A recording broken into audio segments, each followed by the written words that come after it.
I will take you with me. You might learn something. About soccer? Nah, mate. Not about soccer. And for fuck's sake, stop saying soccer!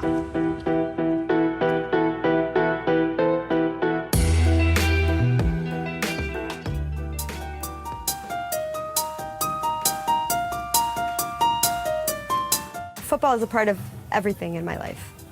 It's part of my family, it's part of my friends, it's part of my culture. Ja, wie wichtig Fußball für mich ist, also Atmen kommt davor, Essen auch. Le football, c'est ma vie, c'est une religion. It feels like I have football in my DNA. Also Fußball ist unser Leben. Football's given me so much.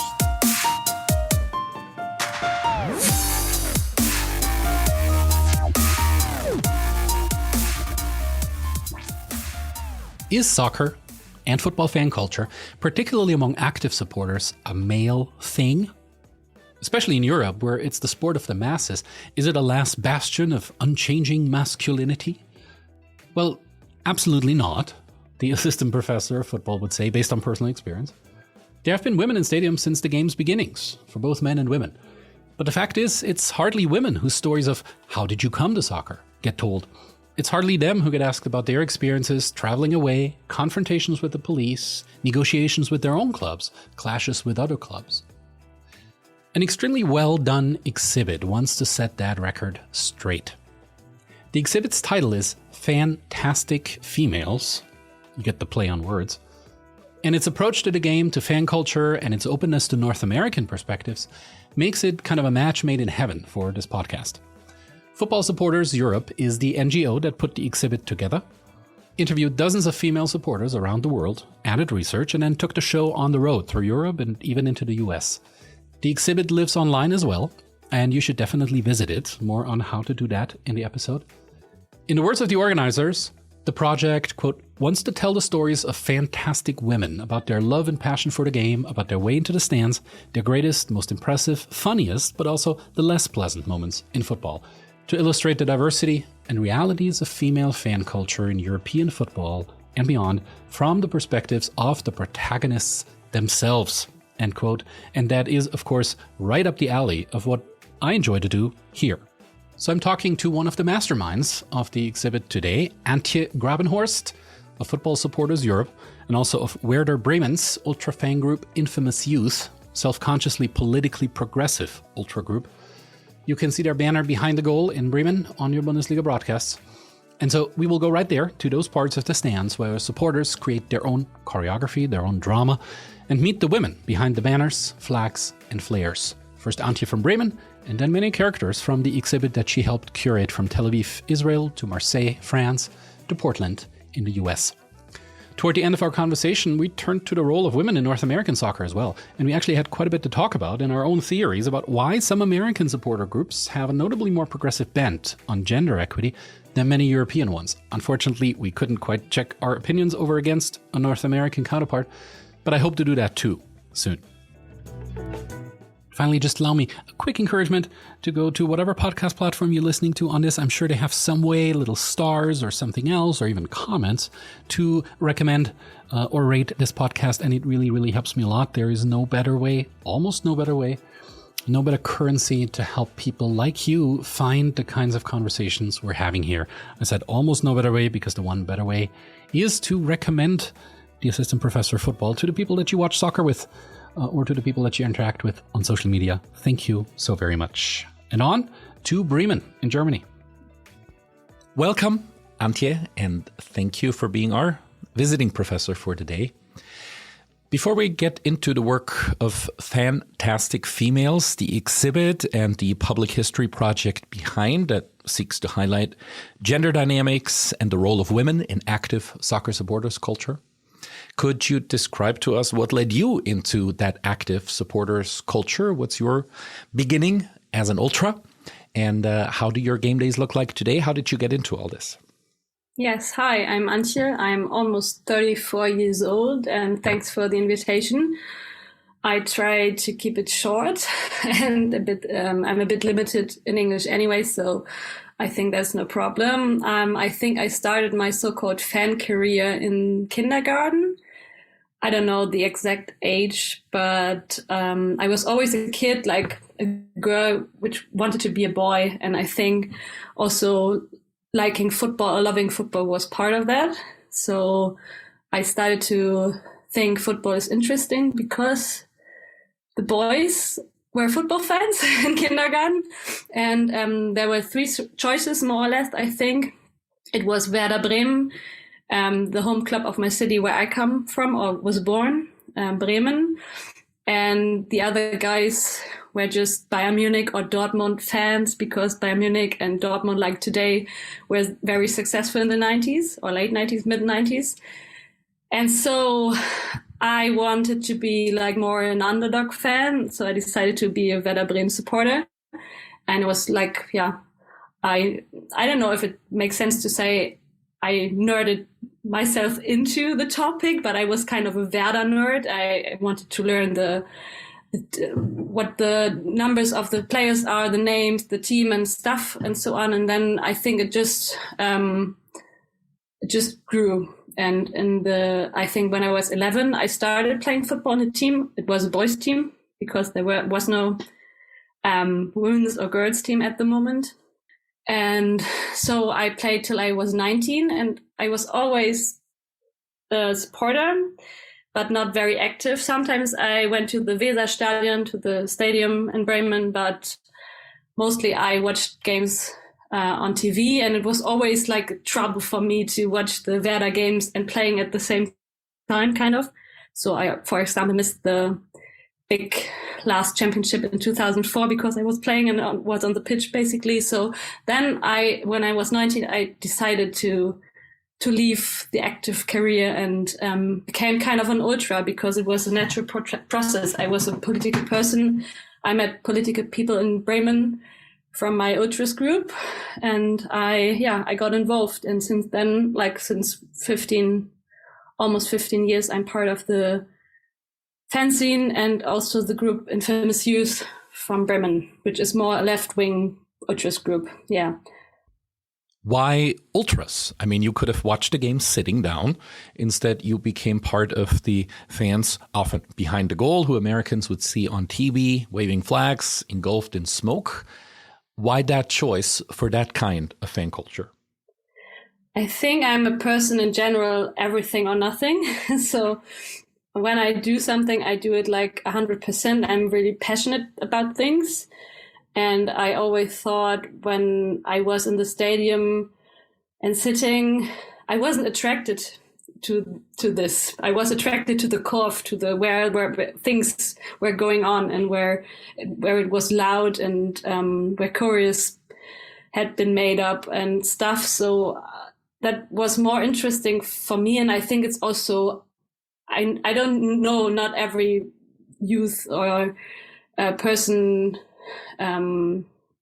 which is 17 or 18 or something is attracted to ultras, but I think it's a youth culture. So I was a young person, and I just thought it's that what I want to live. I want to be active. I want to be loud. I want to sing. I want to chant. I want to take action and like the DIY stuff. I liked also graffiti, for example. So everything I liked was in this subculture, basically. So then when I met the people, it made just boom, and it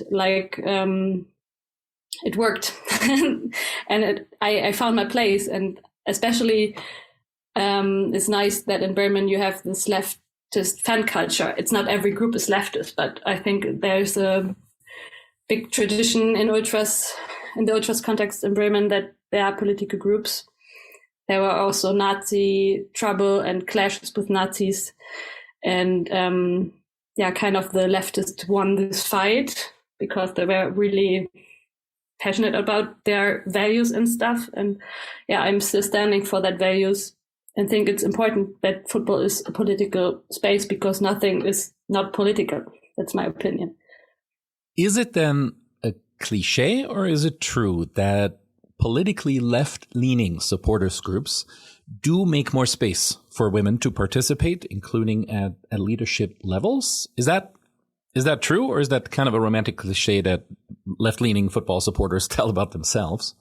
And if so, what are the numbers here? How many women are we talking about within a group or behind that goal on a given Werder game day? I would totally agree. It's not a cliche. I think the more left a person is, the more of a feminist agenda the person also have. I don't think that football in general or ultras are like the most progressive subculture, and even there's discrimination and also sexism. But I think it's the better place for women to be than in a right-wing group or in a not political group. I think there are more options or possibilities for them to take space or claim space. And it's also like the same in Bremen. And I don't know if I can break it down to like a number or percentage, but I think the maximum you would say, and that's mostly I think for leftist groups, is 10%. I think the general number of women in football in the stands or on the seats is like 25-30%, and it's less in ultras groups, but I think it's, like I said, more in leftist groups. So when you arrived at Infamous Youth at the Bremen Ultra Culture, there were already, would you say, women as role models to look up to in those groups? Yes, totally. I think Bremen in Germany was known, I don't know if nowadays ultras know about this history, but it was like Bremen was known for especially one woman, which took lead in the ultra scene and which was very visible and strong and independent. And she was also a person who kind of involved me. I was in contact with her and she said, look, you're a Werder supporter. You are like beyond all this just sitting and clapping stuff. Do you want to join? You are, of course, not just involved with Infamous Youth Bremen, but also connected Germany-wide and now Europe-wide, worldwide, with female supporters from other clubs. How did these connections come about, and how in all these connections was the decision made at one point that we need a public history project, we need an exhibit to highlight fan biographies like yours? Like I said a bit, or I kind of mentioned it, I was political before I was involved with the ultra group. From time to time, this network grew and I learned, I got to know different other women. For example, Daniela Wurps. She was CEO of Football Supporters Europe. And then she said, okay, look, I want to do this exhibition. It's the idea, the concept is here like for, I think, already 5 or 6 years. And I now want to start with that. And the idea was to interview women in football and to celebrate female football culture and fandom, because I think there were some, like I said, the Finn network, there were a few networks and actions and stuff, feminist or female progressive stuff, but not such a thing as like this big exhibition. So we started with that in 2017, I think. You're working now full-time for Football Supporters Europe. We should probably say these are actually your last hours of work for now for FSE. What kind of work is it that you do there, or that you do there up until today? I'm leaving FSE for the moment because I will be on maternity leave. Next month I'm expecting, so that's why I'm quitting a bit my active ultras career and also my working career. So that's basically my last hours as a diversity officer and project coordinator of Fan Tastic Females. Great. And that's also the context for the exhibit, the link to which is in the show note. It's fan-tastic-females.org. And what you find there is a broad collection of stories of female supporters from all over Europe or UEFA countries, from Israel, from Russia and Turkey, in the East, all the way to Germany, to England, to Western and Southern Europe, classic soccer countries. And the stories are there, their best memories, their worst memories are there, they're being portrayed. There's a video, but it's also a physical exhibit with which you toured from town to town, and you still do that. Could you give us a little bit of an idea of what kind of an exhibit this is? How did you conceptualize it? I think that the idea was way before COVID and all the digital access thing we now know the main idea. And like I said, it was before COVID. We have this panels, like this roll-up banner, and you have a short note or quote of the person which was interviewed, the description of the person, like the name and the age and the job, and also a QR code. And that's the main part of the exhibition, because you can scan it with your phone and then you can watch the interview. And it's like you said, it's a digital exhibition. You have this 5-minute short videos, short portraits about the women, and we all asked them the same 12 questions about their fan life, about their passion, about their love to football. And that's the main idea. So you traveled all over Europe, right? I mean, the work involved alone, I think there's 4 or 5 of you, and then interviewing, filming, transcribing, all of that work that is behind the end product. The end product is over 78 interviews with over 19 women from all over Europe, and like you said, beyond, because technically, for example, Israel is not Europe, but it's UEFA. So, and also there are 3 other videos from US and Iran and Indonesia. So we have like an international section as well besides Europe, but it's like a lot of interviews. It was a lot of work and but basically this 5 or 6 women, like the core project group. And I was, I think you always also asked about traveling. I was traveling for 1 year and wanted also to be or stay in ultra. So that wasn't very easy to watch all the games and travel. And sometimes I missed games, unfortunately, my own games. But yeah, I was on the road for a long time, and it was like really nice experience to meet all those women and to be in these countries and this stands and in this, I don't know, group rooms, supporters rooms. I don't know how I can describe it better, but like the clubhouses or something. Yeah, meeting places. Yeah. Yes. Especially ultra groups aren't traditionally forthcoming and have membership lists that they hand you and say, here is who to contact and here is who to talk to. How did you find all these women? How did you make all these connections? A big part of that was that I was always already involved in this networks like Finn. So I knew kind of a lot of different women from Germany, and they had connections too. And Dani, of course, as a CIO from Football Supporters Europe, had a lot of connections. They have, and we still have, they had, and we still have these annual meetings, like the FSE annual meetings where a lot of supporters come together. So she already knew kind of quite a few women, and we did also this category things. We thought about, okay, which categories would make sense. And we had like this general category, football fans like you and me. And we also thought about female leaders, like people who are like really involved with their clubs or their association or their groups, and are more visible and have more responsibilities than others maybe.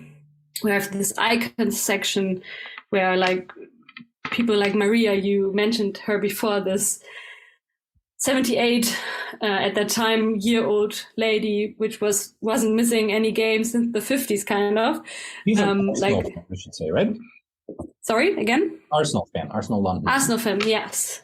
Mm-hmm. So there are like different categories. We also the ultras international category, the female group category, and we just wanted to have like different perspectives from different countries from all over Europe. And sometimes people came and said just, oh, I know this interesting woman, you need to interview her. And then we involved her in the exhibition. We wanted to start with 20 interviews, and we ended up in the first, on our first destination in Turkey with already 6. And then we said, okay, we can't have 6 Turkish women and just 20 in general. We need to have more. And then in the end, it was 78 interviews. They know I need to go to football to keep me sane, to do my job. It's just not a sport. It's more.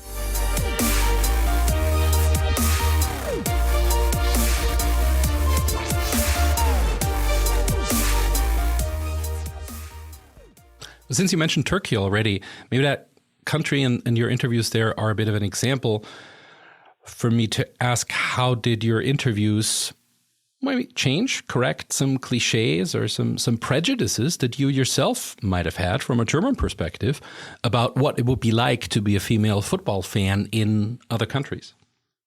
I like all the women I met there. I think there were some language barriers. We had our camera woman, which was Turkish and translated a lot, but they made a big impression to me. And I was, like I said, quite surprised that it's so progressive in a not so progressive country, so to say. Conversely, you also interviewed one woman from Sweden who basically helped in founding a women-only supporters group because the male-dominated groups, wouldn't have them. Now, we think Sweden, this is progressive dreamland, and it doesn't quite seem that way at all in football supporters culture. Could you say a bit more about that interview?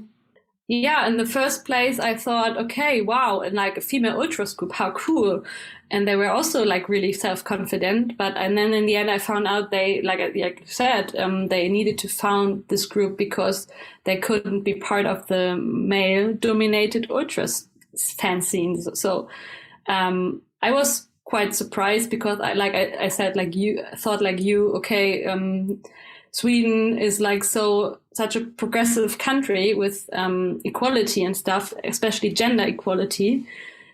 But somehow the northern European countries or the Scandinavian countries are very, when it comes to football and fan culture and ultras groups, very not progressive, so to say. They are really non-political. They say, they don't want political or leftist parts being part of their fan culture.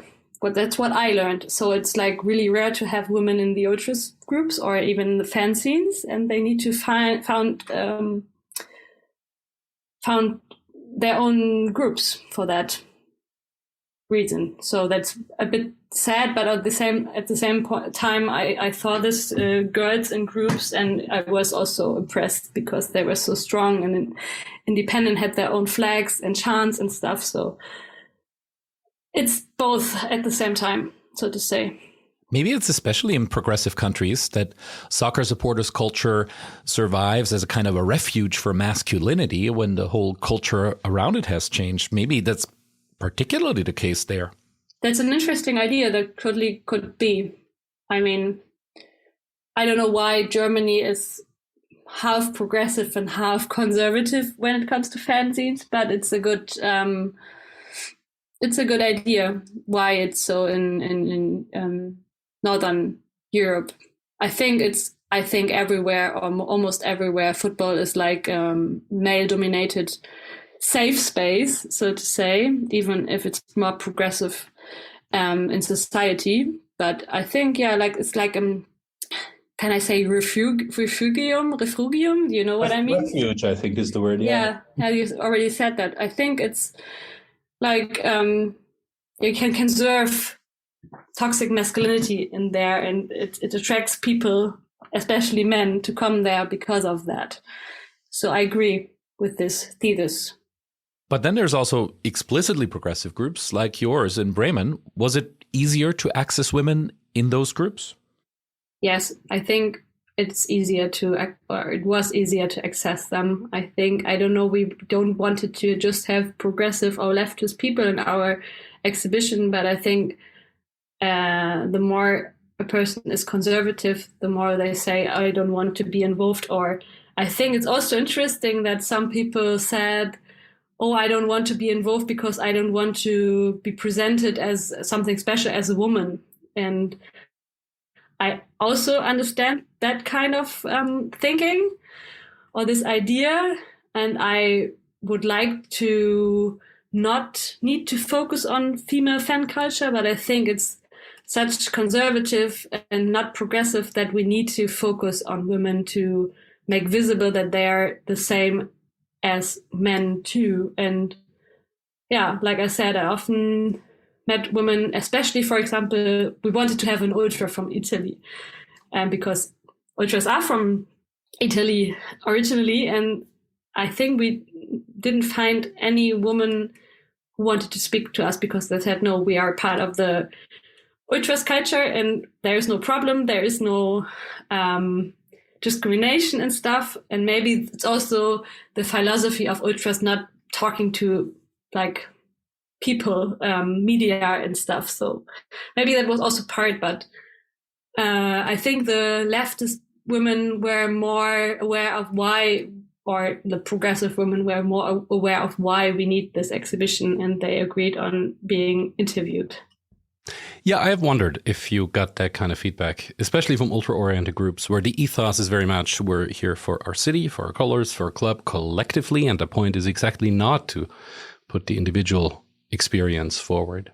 Now, well, while you're talking about stories, what's a favorite one that stands out? What's a particular adventure we should know about? I think one of my favorite trips was, or has been, the Turkish trip. It was the really first trip. We traveled there in, I think, April or March 2017. It was like, I got a lot of different perspectives because we started in Kurdistan. I think it's a Kurdish city in Turkey, to be fair, but it's a club, I think second league club, a Kurdish club, and the women we interviewed complained about a lot of discrimination, like ethnic or racist discrimination against Kurdish people. And she was really strong, and it was really interesting to see her perspective, her fight, like her Kurdish fight inside of Turkish, or inside of Turkey.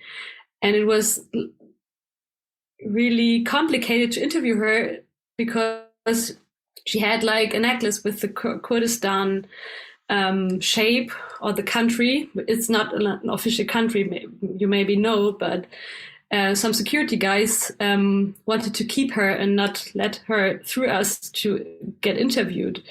And it was like quite a an interesting situation because we didn't know after the game if we can interview her or not. And that was one interview, and like really interesting input and on the Kurdish perspective we got. And then we traveled to Istanbul, like a million city, and not like Diyarbakir, the city before, not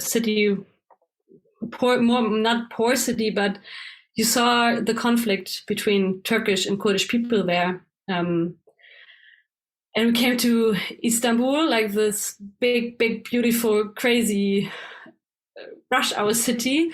And we stayed at Roman Neustadter's place. Roman Neustadter is a former Fenerbahce player. Fenerbahce is a club in Istanbul, and is also former Schalke 04 player and lots of other different clubs in Germany. But he's like kind of a millionaire, and we interviewed his wife, which was really helpful and nice, and also volunteered for the exhibition. But it was like, I don't know how to say it in English, but it was like the opposite of the other kind of experience.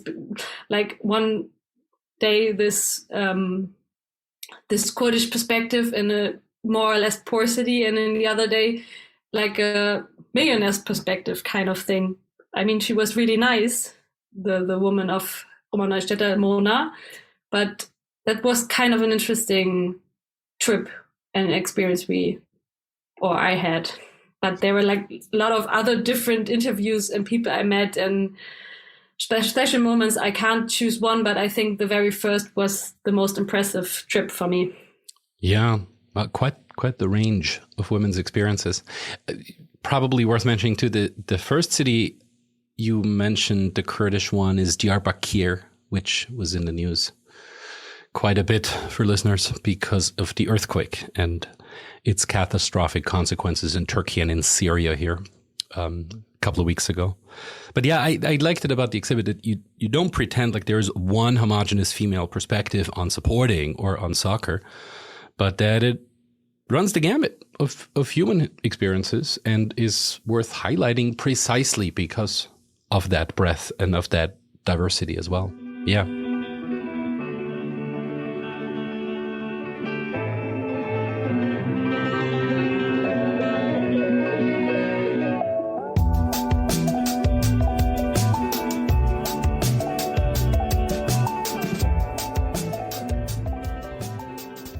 If we go to your website and we get one of these little codes and we say, I only have 20 minutes for now, what interviews would you suggest we start with as a good selection that represents some of the diversity and some of the experiences you have there?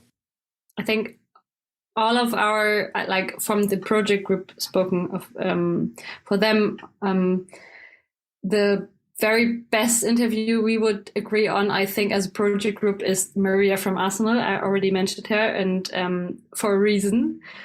She already passed last year, but she was involved with Arsenal, with being a fan since the 50s, when things were less progressive, and she has such an interesting perspective and story, and was so, I met her once, but I didn't interview her, but she has such a, I don't know, such a person, such an iconic person.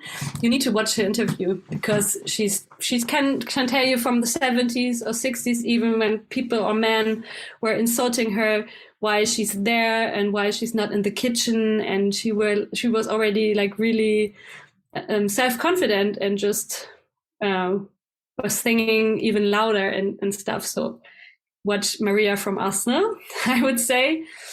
I also like, on an emotional level, the interview from Marseille, from Christine. She was part of the Ultras Marseille group and Commando Ultra, and she passed away as well, I think already 5 or 6 years ago, and it's a posthum video, and it's like really heartwarming and touching. Her former best friend and comrades talk about her in that way, and you will never her, but she's such an inspiring person. She was the comms director, or I don't know, not social media, but the public person of the group, speaking for the group. So that was really inspiring too. And I like the Kurdish interview because of that Kurdish special perspective. Like I mentioned that before. And also the one of my favorite interviews is with Daphne from Israel, from Jerusalem, because they founded their own club, because they were unlucky with their former club, and they founded it and got relegated to the first promoted to the first division in the end, and now they are having the name back of their original team because they fought for it and they were so successful. And it's like a grassroots member-owned club, and it's like really nice story. Listen to her and her perspective, and also the Israeli perspective in this tense city of Jerusalem, where you have Muslims and Christians and Jews and all these tensions. Yeah, so that's also a nice interview. That's my 4 favorite, but also the one with Agnes from Malmö, like you mentioned. I like the spirit. There are lots of different nice videos you should watch. The Americans who will listen to this are probably most or first familiar with European football through the Premier League. That's on TV here, every game. You have an interview with a female ultra from Clapton Community Football Club. That's an East London team, but it's quite a few leagues before the Premier League. I thought that one, too, gave a very interesting view at where English football is headed outside of the shiny theater that the Premier League is. And you also have some interviews with very young fans. I think the youngest one is 13, 14 or something, right? She's the daughter of an ultra and just grew up like within the ultra culture. And I think it's a really nice or interesting interview or perspective, even that you don't choose to be an ultra, but you were born to be an ultra kind of thing. Yeah, and also, like you said, the Clapton perspective, I think it's now a different club because they had the same trouble like Hapoel Kataman Jerusalem with Daphne, which I already mentioned. They founded their club like in a new way, but it's like a neighborhood club with a lot of long history and tradition, but even nevertheless, it's like grassroots member-owned club and with a lot of social responsibility and impact and actions. And that's not, I think it's also attractive to people because they can buy a ticket for £5 and not 70 or 80 or even 170 pounds like in the Premier League. So it's an interesting perspective. But same as Maria, which supports Arsenal and maybe pays 50 or 70 bucks for a seat. I don't know.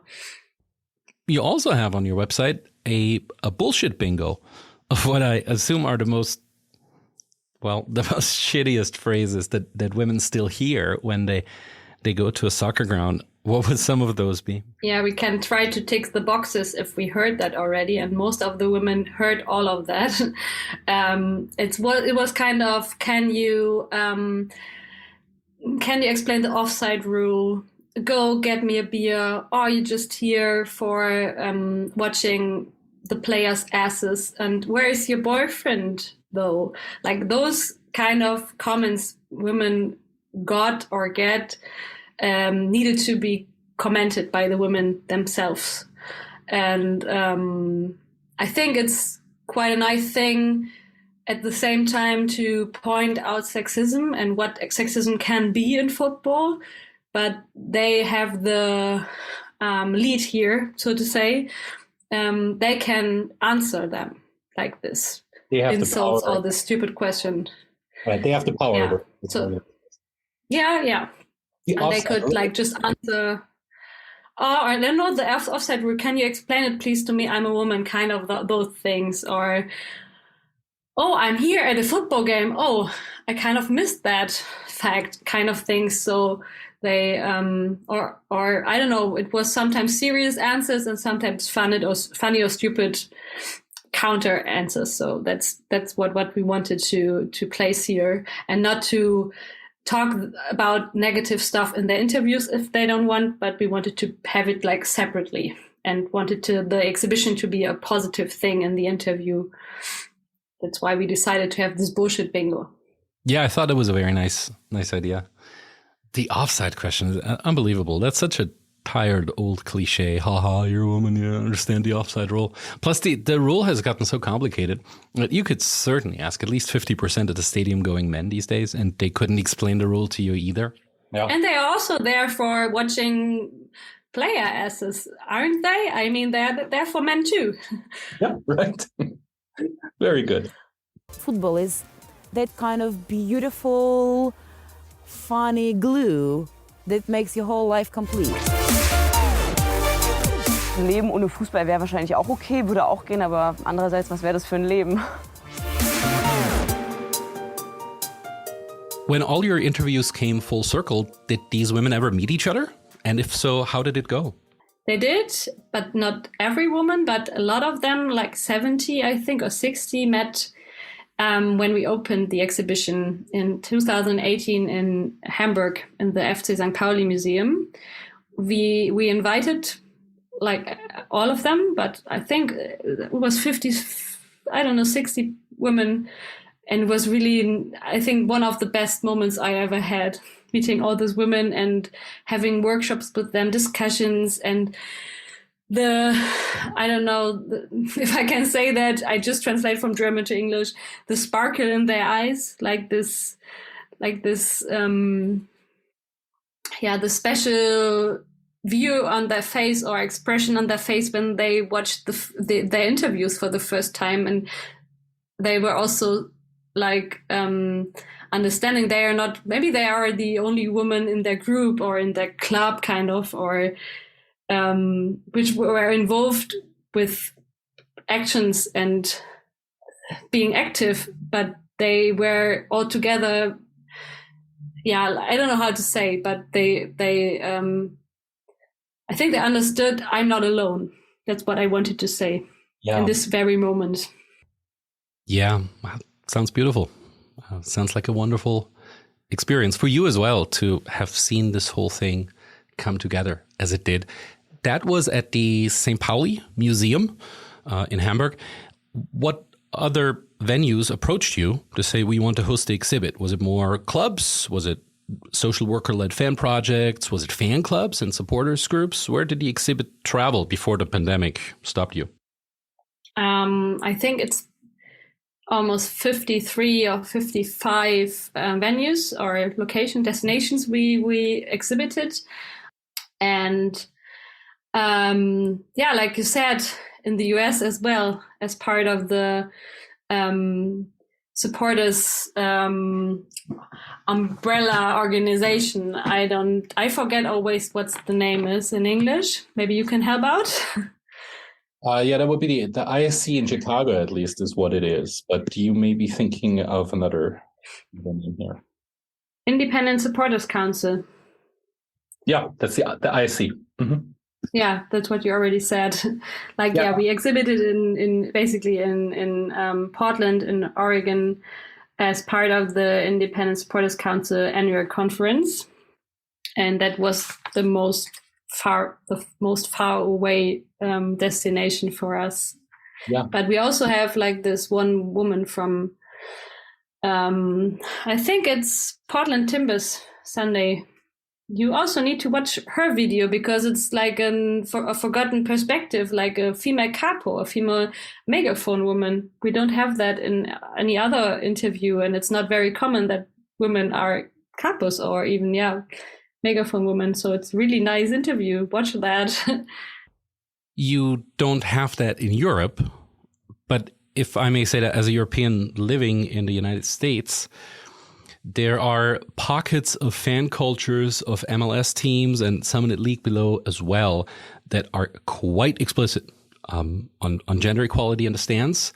And what you described doesn't sound super, super surprising. It's Portland, it's Seattle, it's pocket of Chicago Fire fan culture as well, and all over the continent, really, where that picture would look different than it does on many European stands, I think. Which brings me to the second point I was going to bring up as well. All of the women portrayed here are supporters of men's teams. None of them sees their primary supporting role as the supporter, as the ultra of a women's football team. Why is that? I think maybe it would be different if we filmed today or nowadays, because I think women's football, especially in Europe, grew a bit or got more attention. I think especially in the last 3, 4, 5 years. Yes. Yeah, yes, I agree. Yeah. Mm-hmm. But I think, I don't know, it's a problem kind of that that FSE was mostly involved with men's football. So all of the people we know were more or less involved with men's football too. But there were kind of a few interviews of female players or people who are also, like Maria, also supported the female team. But there are quite a few ultras groups or active fan groups, for example, at least in Germany, which I know, which are supporting just the female player or female team of a club. I think it's only Nutria Bande from Frankfurt, the only female ultras group, or it's not just female ultras, but it's ultras in supporting female football.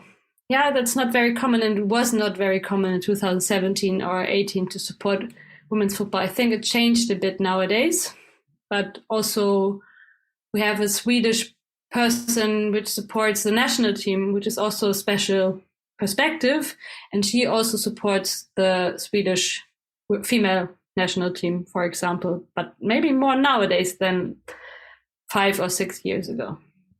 If we are in North America, or at least anywhere outside of Germany, where the exhibit currently is displayed physically, where would we go to see this exhibit as well? I presume is the website. Could you guide us a little bit? Yes, it's the website. It's like an advantage that it's not just a traveling exhibition, but you also have this Fantastic Females website where you can donate a bit of like money via PayPal, and then you get a code and can watch all the interviews like 10 times. And we want to like open the exhibition or give more access in the next 2 years when we stop traveling with the exhibition, so people can just go to the website and watch all those videos. And I think I can just say it's worth it to donate a bit and watch all those videos.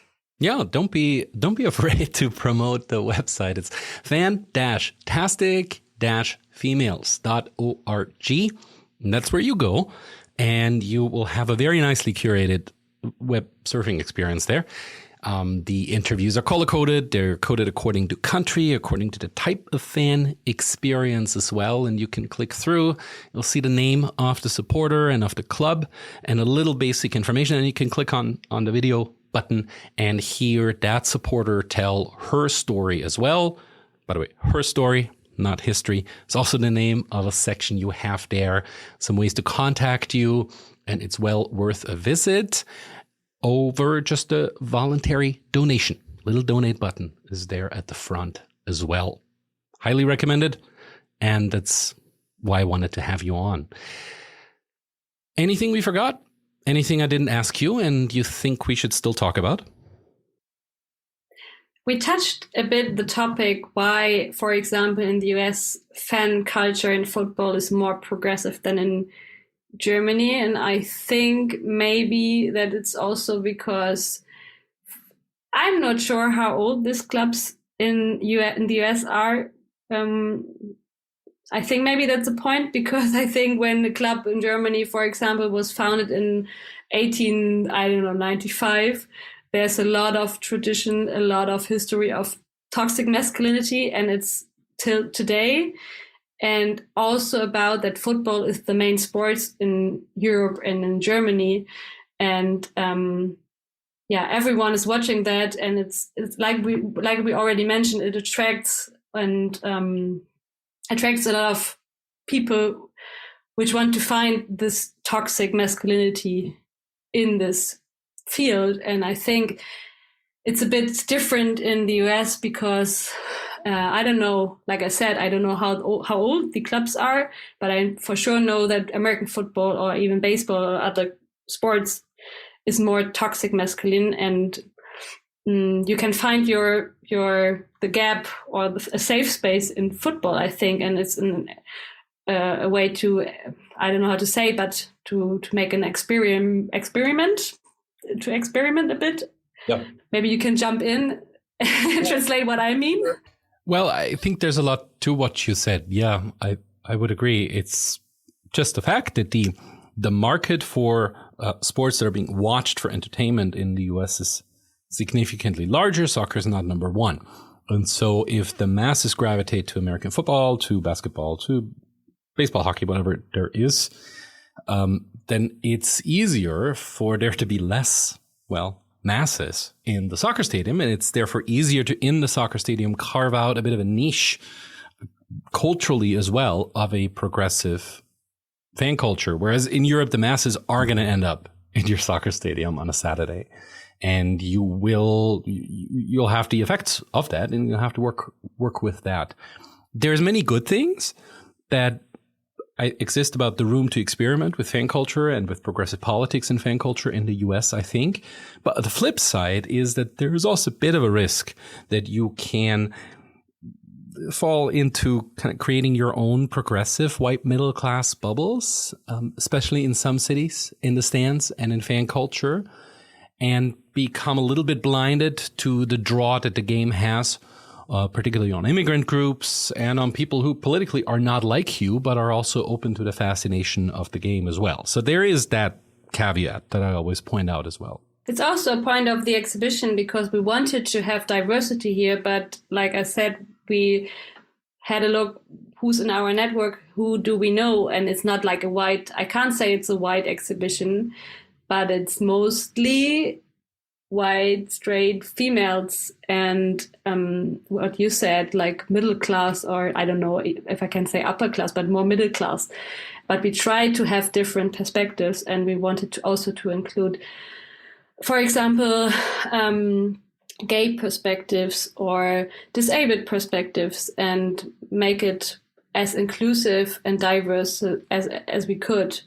I don't know if it worked out in the end like we wanted, but I think it's also part of the idea that we wanted to show the diversity of female fandom, and that's what we tried basically. We even have a trans man and a trans woman which we involved because their perspectives are quite interesting and unique. So yeah. Well, it's good to be self-reflective, Antje, and I do hear that and that desire, but please, there's no need to be apologetic about the work that you did.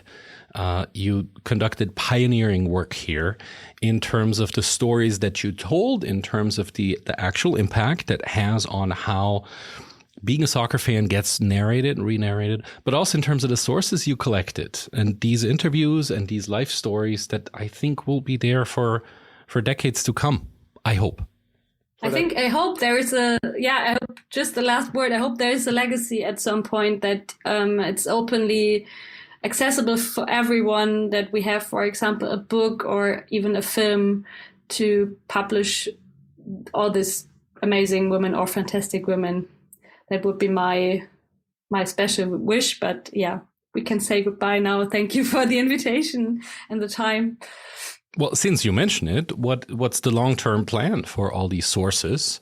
How are they going to be compiled, archived, maybe developed further? Book, film, anything? Yeah, there's the wish for it, but not the capacities at the moment. So, but like you said, there's such a nice thought, like historically and also pop cultural, I don't know how to say. So maybe when we have more resources and stepped a bit back from this coordinating thing for years, we might go back and publish or cut a film.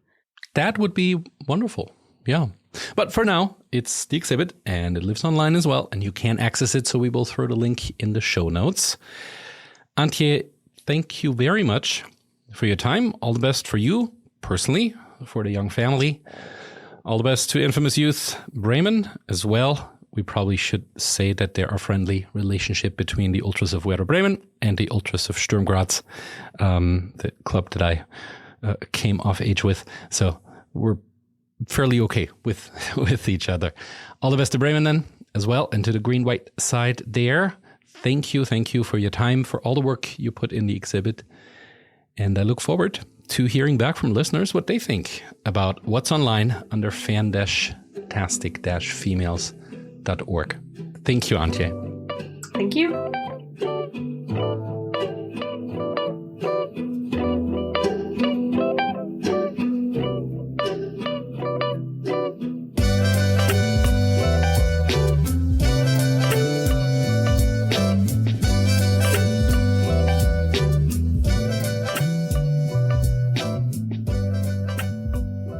And I meant what I said at the end there. Write me, or better yet, the makers of the exhibit, what you thought when you visited the website, listened to some of these stories. Number of plans in the works for the next episodes. Matthias Schindler, supposedly anti-Nazi hero in pre-World War II Austria. We'll devote some time to him. Ivica Osim and the fall of Yugoslavia, what it means for football, is something we do want to come back to.